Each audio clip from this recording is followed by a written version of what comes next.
وظايف لسه برضه ملهاش لازمه. الكول سنتر، يعني حضرتك بتبقى بتتصل بالكول سنتر وعارف وواثق ان انت بتكلمني، وانا مش هحللك حاجه، مش هساعدك، لا انا عايز اللي يساعدني.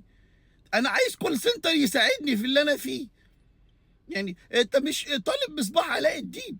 انا ماليش اي لازمه في الدنيا، انت بتكلمني انا بس بستمع.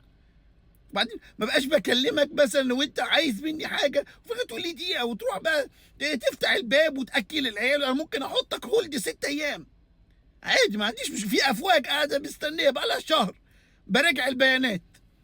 ما تنتظرش مني اي حلول غير افتح الراوتر واقفله. يعني حتى لو انت متصل على حاجه تانية خالص ملهاش علاقه بالانترنت، اقول لك افتح الراوتر واقفله.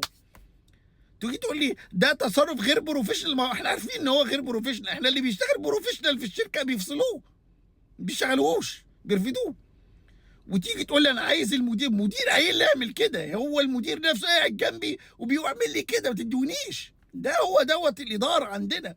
فما تنتظرش، دي وظيفه ملهاش اي عازه. يعني لو شالوه هيوفروا مرتبات وهيوفروا دواء ضغط من السوق والله. ربنا يستر علينا.